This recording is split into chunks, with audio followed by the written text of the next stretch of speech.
Hey, Kurt Zimmerman, alcoholic, addict. Oh man, you could just go down the list, right? I appreciate you asking me to be here and participate in this.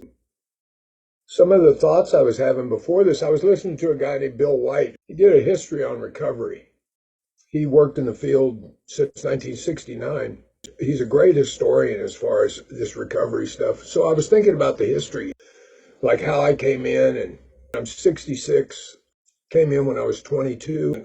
I can say, a slow learner, but I'm a successful failure here. This is what I am. I'm a successful failure. I didn't do this thing perfect. In fact, biggest obstacles I experienced in recovery were some of the biggest growth points. You guys use that set aside prayer, right? So I want to show you a printed copy of that prayer. It says prayer number 1. So this was the first time this was put in print. This was 1987, a workshop we did in Santa Monica. It was the first time it was written down. Let's just say it that way.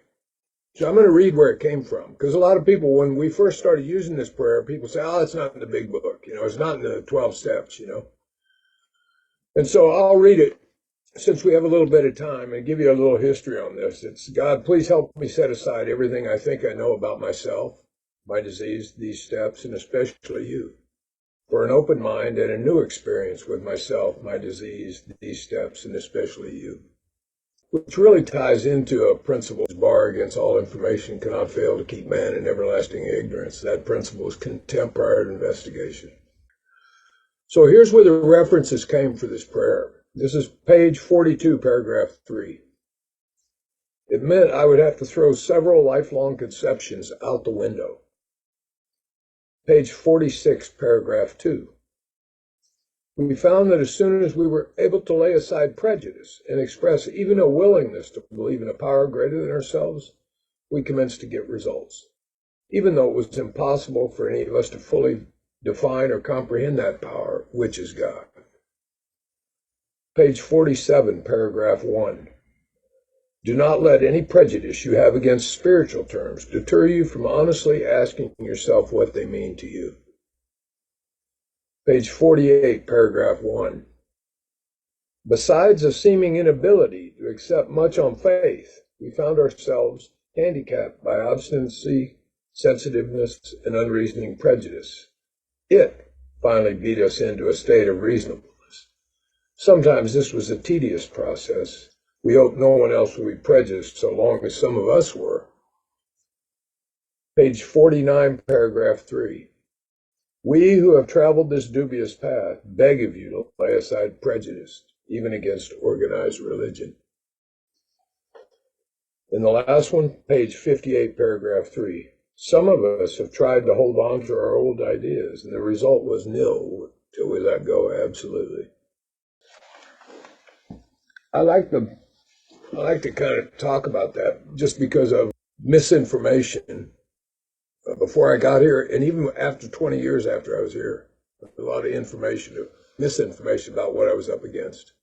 I came into AA, CA, and some of these different programs through a program called PADAP. I don't know if any of you guys are familiar with it. It was Palmer Drug Abuse Program. It was an offshoot of AA, where two guys had started a program based on drug addiction, and it was a fellowship-based program, and they used the 12 steps, they used the big book, and that kind of imploded. But my first introduction to that was, I remember I was released from jail, and I was given $20 a week, and I had to live with this group and a bunch of sober members. And they dropped me off at this place in Montrose in Houston, Texas. And one of the first guys I met was Frank Beard from ZZ Top. He was a drummer. Kathy was his wife, and they were counselors at PADAP. And of course, I was mesmerized. I was 22 years old. And, I thought, wow, this is really cool, And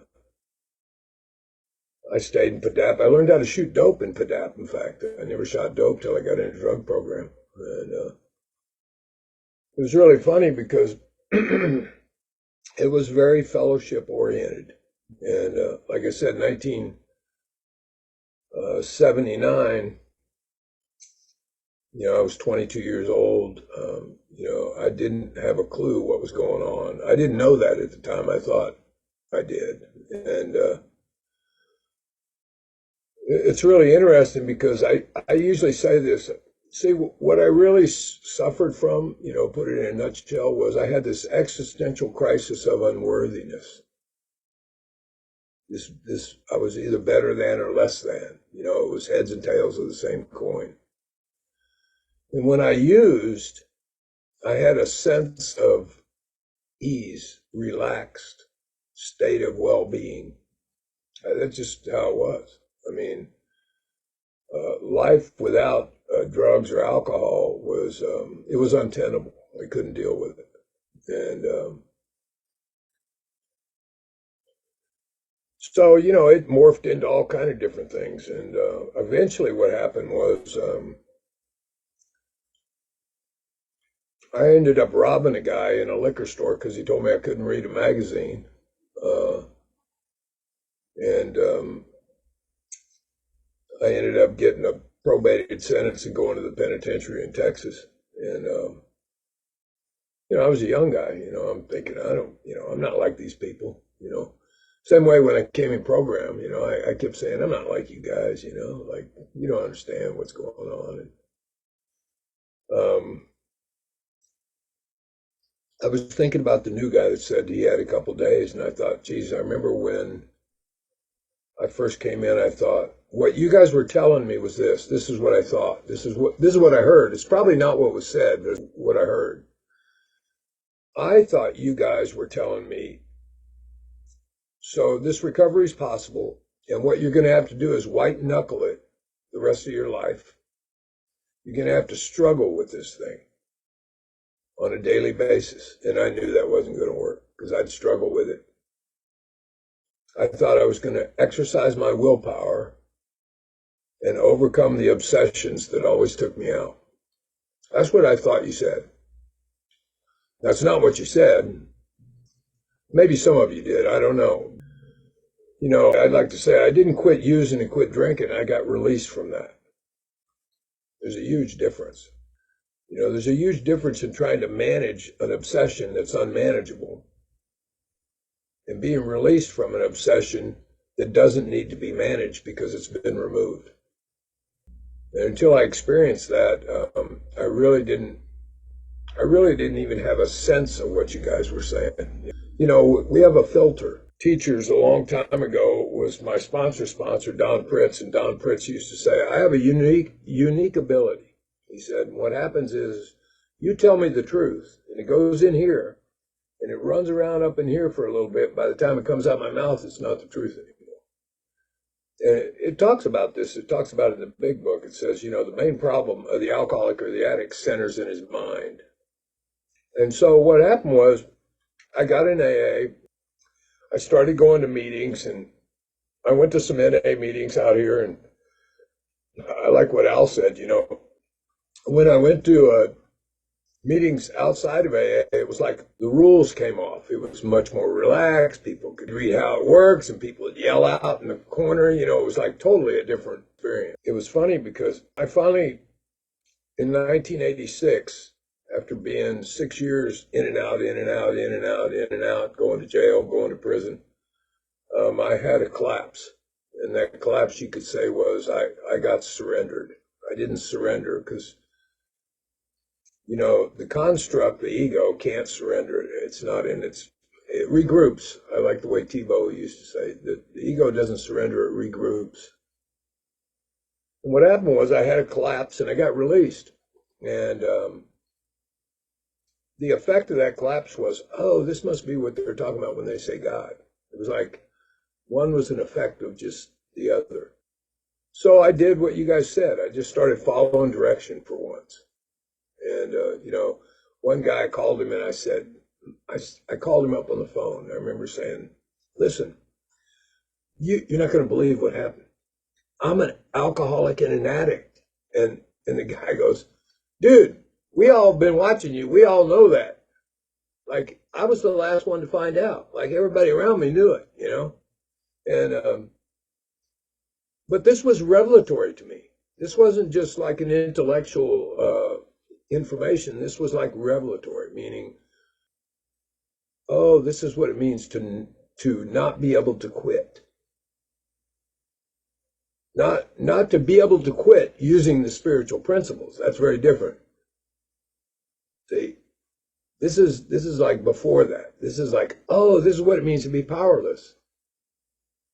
Yeah, it's not that I can't use anymore, it's that I will use.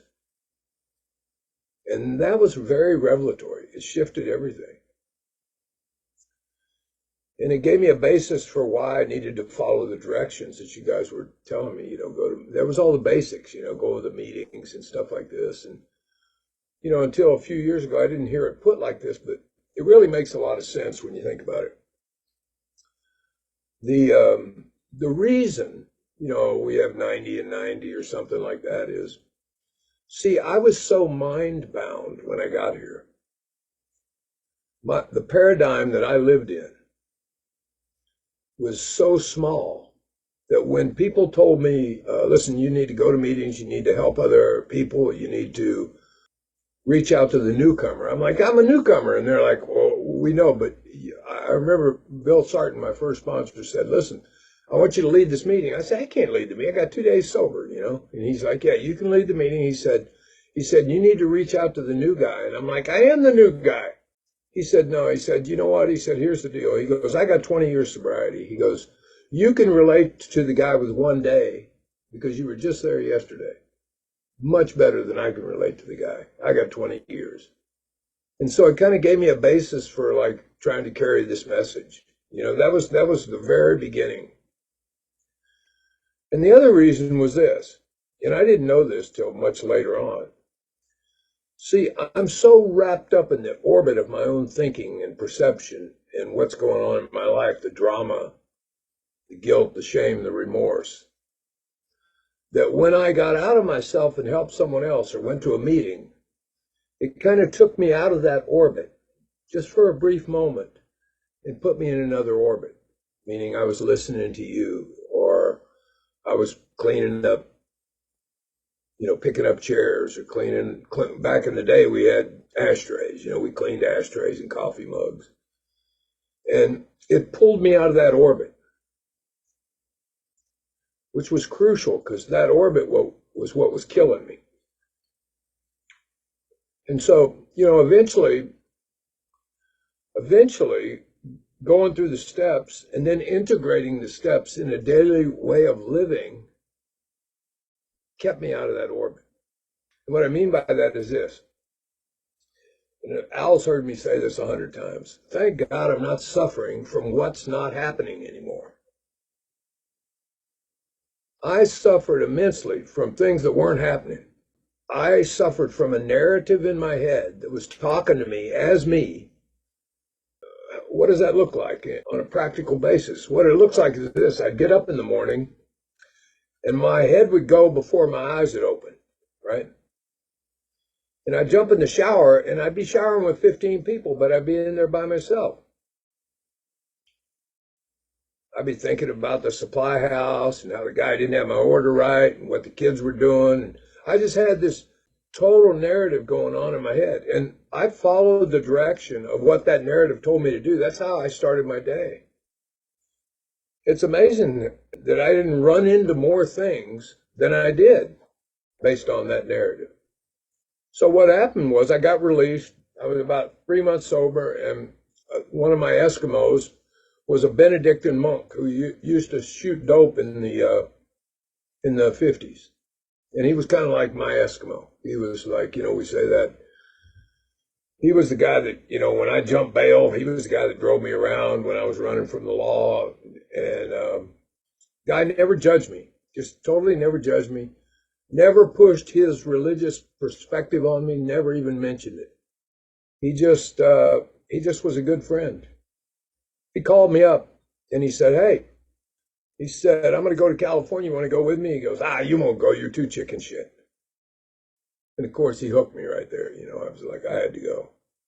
And I didn't have any money. This was 1986. I didn't have any money because, I'd kind of pulled everything down around me.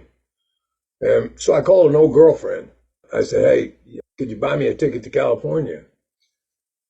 And I thought she was going to buy me a round trip ticket. She bought me a one-way ticket, which pretty much says, how much damage I caused there. So $79 later, I got a ticket to California, came out here. I got to California and I was like, I went to my parole officer. She knew about him and he wants me to go to California. And in my mind, I was saying, she's never going to let me go. I'm on parole in Texas. There's no way I'm going to get out of here. And she goes, I think that's a great idea. She goes, I think that's a great idea. So geographics, it kind of worked for me, to be honest with you. I mean, it got me out of what I knew and the people I knew. And it kind of separated me. So I came out here and, I got involved with AA right away. I got involved in 12-step programs. I went to an NA meeting in Manhattan Beach, and I knew I'd been released. And I was afraid to talk about that in meetings because I thought you guys would think I was crazy or lost my mind, And, but I knew something had done for me that I couldn't do for myself. I knew that. I knew it intuitively. It was a revelatory experience. It wasn't intellectual. When the monkey on your back has been removed, you know it. You know it. I mean, every day that I don't ever want to forget. In fact, it's part of my morning meditation when I go to the beach in the morning. I just say, thank God I ain't drunk in the juniper bushes. Thank God I'm not suffering from what's not happening anymore. Like there's a present state condition that, the steps talk about later. They say, what we really have is a daily reprieve. I drank and used at 19 years sober. People go, well, what happened? Well, you can't pinpoint it down to one thing. What it was the lights gradually got turned down and then they were turned off. And life became so untenable, sober, that, I love what Chuck C says in his book. I drank and used to preserve my sanity. See, it was like, man, oh man, like, it was like I could do this. This is what it looks like when I drink or use. It looks like this. Watch. If this was, let's just say, Grey Goose, let's just say.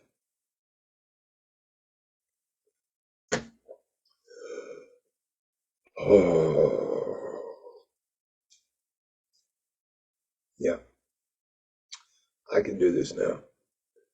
See, it relieved that whole sense of irritable, restless discontentness that was underlying life as I knew it. So I think I was dead on the money drinking and using. I think from the very beginning I was dead on. There was something in me that knew there was more.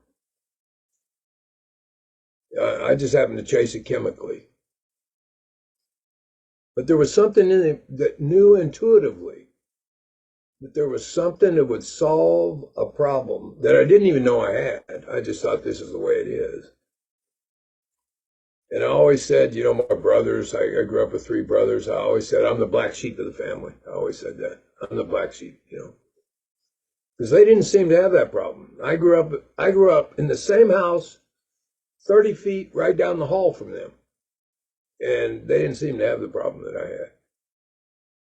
We say it's a self-centeredness. I was always centered on me, and I don't say self-centeredness in a negative way.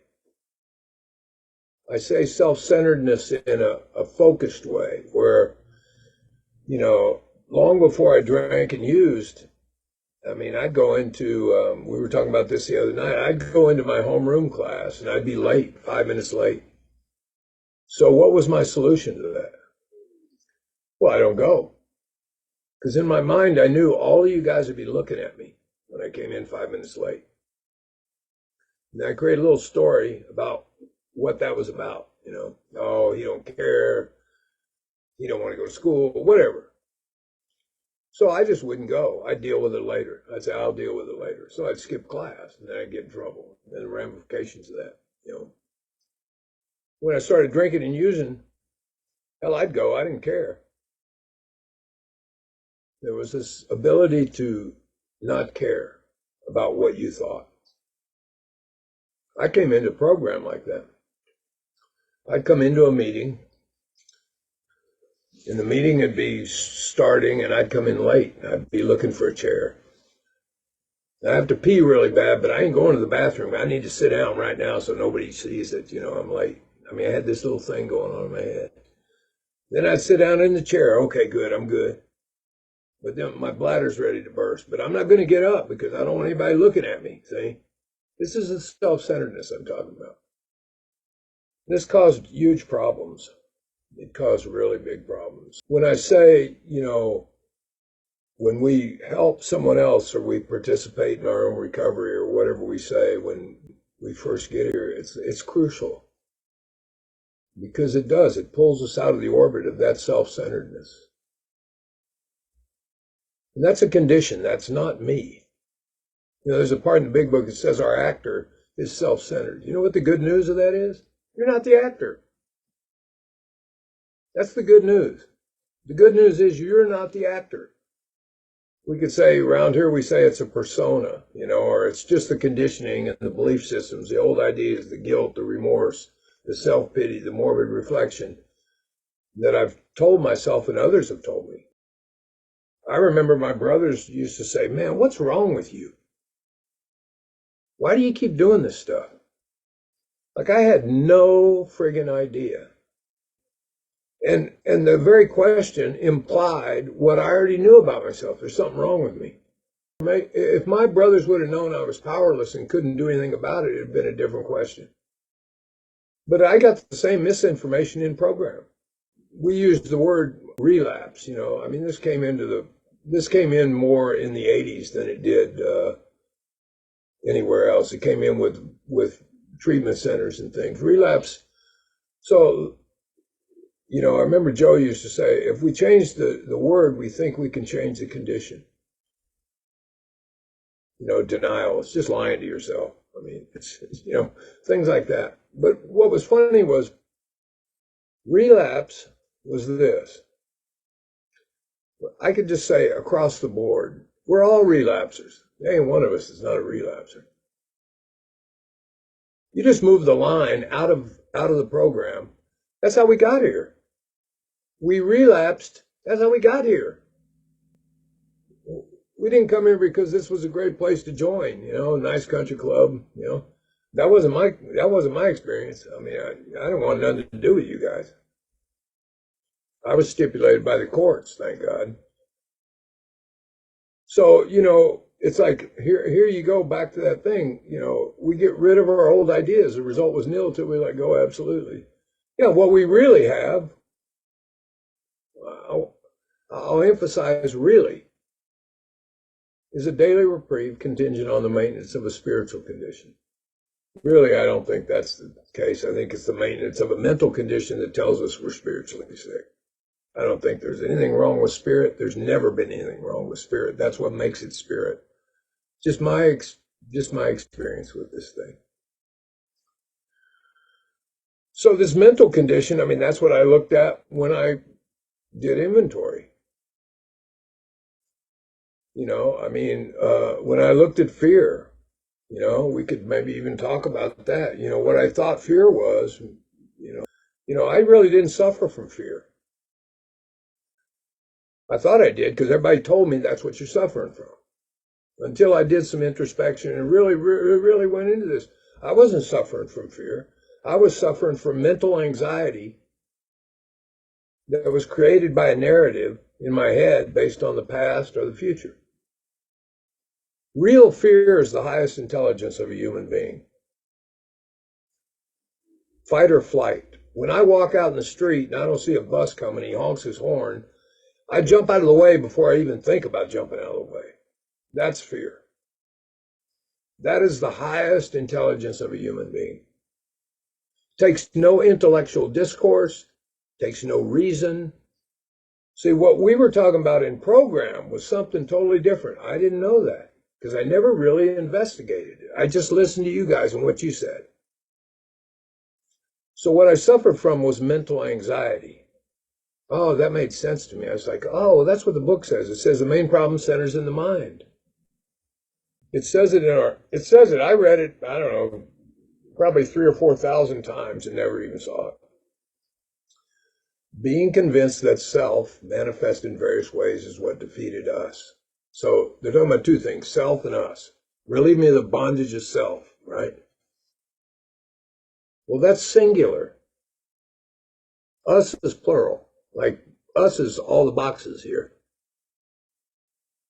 So I had this condition that I suffered from. Some people call it alcoholism. Some people call it self-centeredness. Some people call it the human condition. It doesn't matter what you call it. What mattered is that I saw, oh, this isn't who I am. This is what I suffer from. And when I heard you share at the podium, I used to think I identified with you. I didn't identify with you. What I identified was the condition that was driving you. And it was the same condition that was driving me. That was a huge epiphany. Oh, that's why I relate so much when you talk about manifestations of fear or you talk about manifestations of self. Why I related so well was because it wasn't me. It was something that had kind of taken me over. And it's the way I moved in the world. And basically the awakening was just seeing that. It was really recognizing, oh my God, I just thought, here we go back to the beginning again. I thought I just had to manage this for the rest of my life sober. I was really wrong. That's not what this is about. At least for me. Because I managed it for 19 years sober. I used the steps to manage my life, and I never got released from fear. I never got released from mental anxiety. I played whack-a-mole with it on a daily basis. There was never the freedom of what the book talks about. What's the freedom they're talking about? It's just read the promises, third step, fifth step. I could look the world in the eye. I could be alone in perfect peace and ease. I could intuitively know how to handle situations. I mean, we just read that whole thing. And you go, this is the world of the spirit. This is what they're pointing to. They're pointing to it. Like, we can't give this to anybody. I remember another thing Pritz used to say. He said, Kurt, you're really special. I want you to know that. And I'm thinking, oh, good. I'm finally somebody recognizes that, right? He said, but I got to tell you something else. You're just not extra special. Right? You're really special. You're just not extra special.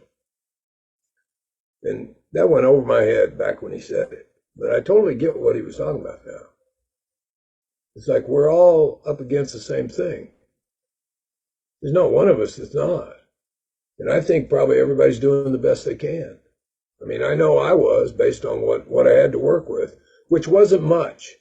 Because, they used to say in the old days, they said, if you're sponsoring yourself, you're being sponsored by an idiot. And I used to take offense to that. Like I didn't know anything about sobriety. I knew nothing about what it was like to live sober. And I didn't really know the first 19 years. I mean, it wasn't that was a waste or anything, but what it was it revealed to me everything that it wasn't. It revealed to me that this is an integrated way of living based on 12 spiritual principles. And that integrated way of living can be practiced on a daily basis. And when it is practiced on a daily basis, there's a sense of ease and comfort and a presence that the intellect knows absolutely nothing about. It might have information about it, but it has no experiential knowledge of it. So this was revelatory. In my mind, my former wife, she's 37 years sober. In my mind, when I drank and used, I had a narrative in my head that was talking to me, and it went like this. You blew it. You had your chance. You're going to die this way. You're going to be an example of this disease. See, it was just totally which none of that was true. That was just the narrative in my head based on the guilt, the remorse, the self-pity that I had. And that guilt, remorse, and self-pity was what was driving me to use more, because, that was just unbearable.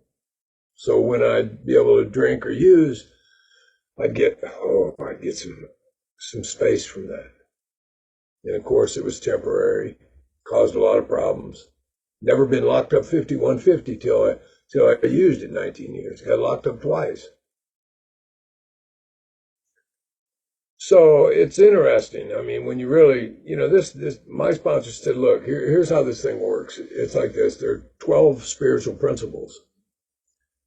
And these 12 spiritual principles, he said, you are out of harmony with the principles, laws, and values that are working all the time. We could call it spirit or God. I don't use that word too much. And he said, these 12 spiritual principles are a way to bring you back in harmony. You're out of harmony with this. And they'll bring you back into harmony with this world of the spirit if you practice them on a daily basis. And that's been my experience over the last 13 years. A whole different world has come into view, just like the book said. It's given me the ability to do things I never thought I'd do. It's given me the ability to be present. It's given me the ability to have some peace and heal relationships I never thought could be healed. It's given me the ability to make a living in a way that I felt like was contributing to life rather than just trying to get out of it all the time. There's a reverence or a tremendous sense of gratitude for this. I never had that. Even at 19 years, when I drank at 19 years, I always had this reservation. You know what the reservation was? Here's the reservation. The reservation was, it gets bad enough, I'll just kill myself. I'll just check out. Never. Went through the steps a bunch of times. Never did that go away. Until I got released 13 years ago. And what was revealed in that release was this. The whole time, 3 times I tried to take myself out. Drove off the freeway one time. Tried to overdose on 45 Valium. What was revelatory about that was, oh my God, I was trying to kill the wrong self. I wasn't trying to kill me. I was trying to kill the condition that was driving me. And it lived in my head as me. I was totally identified with that. That was who I thought I was. And what I'm here to say is we are much bigger than the condition that's driving us. And that's kind of what we discovered here. That's what I discovered here. We're so much bigger than that. There was a lady, she wrote a book, I can't remember the book, but she had one phrase in this book that I loved. She said, the ego is a stage-specific phase in the development of a human being. We must transcend that phase because we're more than that. See? And I always thought I was my thinking. I have absolutely no control over the thoughts that are going to come in the next 2 minutes. I have no idea what I'm going to talk about today, just like when we come on the meeting. But I have enough experience to know that something's going to show up. And if I can be genuine and honest with my experience and with you guys, then that seems to unlock the door that allows communication, intimacy, presence. I had no friggin' idea when I got the program this is what it was about. I had no friggin' idea. I thought this was just about quit using, I thought it was, look, I got arrested 25 times before I was 25 years old. I thought, shit, I just didn't want to go to jail anymore. I thought, you know what? I wanted to quit causing the pain and suffering in other human beings that were watching me. And some of the things I learned here were totally counterintuitive. They made no sense. I would complain about, oh man, I need a job, I don't have any money, I don't have a place to live, and you guys would say, oh, go to a meeting. And I'm like, you idiots, man, you didn't hear a word I just said. How's that going to solve my problems? You know, it just didn't make any sense. But sticking around here long enough and failing, I failed immensely at this thing.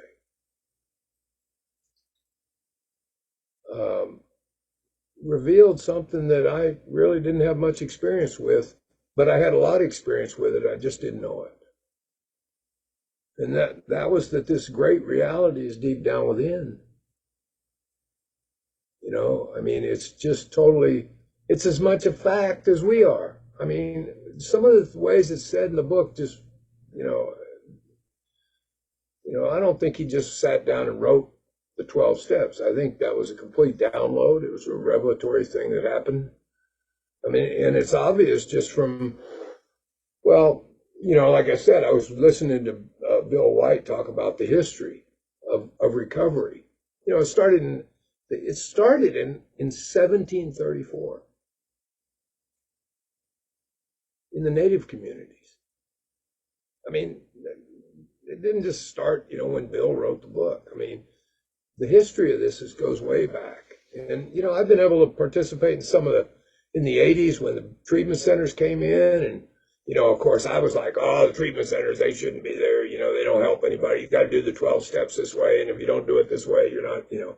I mean, I went through all that too. You know,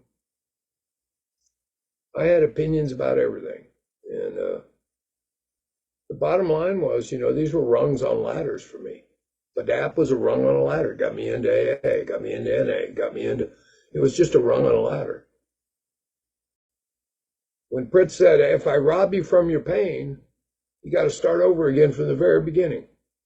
Oh, I didn't know that was, see, I thought I was helping sometimes. What I was really doing was robbing you from the very thing that was making you go to meetings. Oh, I'll get your car. Yeah, well, then you get a car, you drive to the dope house. You don't go to a meeting. It's funny, God uses what's available, he used to say. For me, it was going to the penitentiary. You know, for somebody else, that wasn't their experience.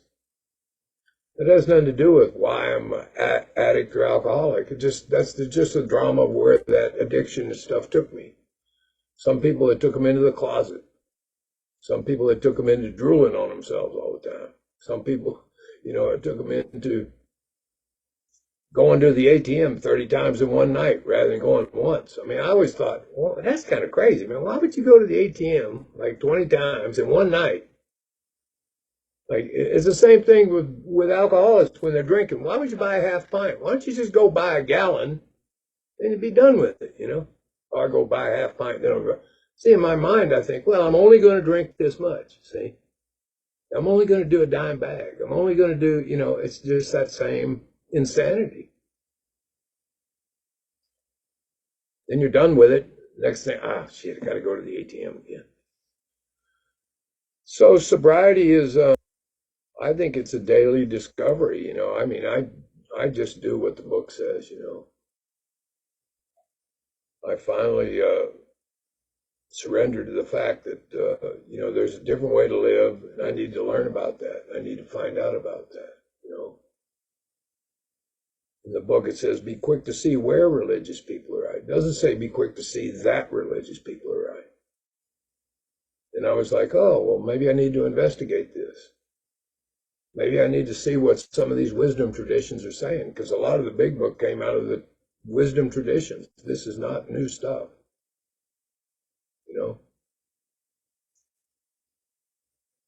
You know, so you don't know what you don't know until you know it. And I remember Koya's telling me one time, look, this is not an event. This is a process. You're going to have some revelatory events in this process of sobriety and recovery. But remember, this is a process. This is a moving thing. Nothing is static, ever. And that's the part, sober that I couldn't deal with. I wanted some kind of control or the illusion of stability because it gave me a sense of ease and comfort. But that's really not what I wanted. I wanted the ability to move in a world that was moving all the time with a sense of purpose, with a sense of clarity. My problem was I just never could find that except for in drinking or using. That gave me the ability to do that. So that solution was, I don't regret that at all. That was Jung said it in one of his things. He said, we use the same depraving poison for the highest religious experience, or I would say spiritual experience. They didn't use that term. It gave me this revelatory sense of well-being. And what the steps in practicing this has done is it's eliminated that existential crisis of unworthiness I know I fit in the world. That's a tremendous gift. That's a tremendous gift because people telling me that never did it. There needed to be an internal shift. And, I didn't cause it. I just participated course and say, look, you fulfill the condition, you get the cookie. I'm like, what the hell does that mean? What the hell does that mean? You fulfill the condition, you get the cookie. And it was like, when you really get the first step, the second step opens. The door to the second step opens. When you get the second step to the third step, it opens. See? Inventory, that was making amends, doing those things, going around the country and trying to set right wrongs that, I was a train wreck, man. Robbing safes. People put confidence in me to work at their business, and then I'd rob from them. I'd doctor the books and steal from the safe, Conoco oil. And then making amends for some of those things. It was amazing, the reactions I got. Now, there were some reactions where the people didn't want to see me again. We're glad you're doing good, just don't contact us. Which was fine because I totally understood. Everybody heals at their own pace. I'm glad you asked me to come and be a part of this thing, so thank you very much. Thank you so much, Kurt. That was awesome. Appreciate it. Thank you, Kurt, for coming on to share with the outright mental defectives. We appreciate you greatly. Please take us out with your spiritual prayer. After, Terry will provide us with any announcements for upcoming speakers. With grace and gratitude.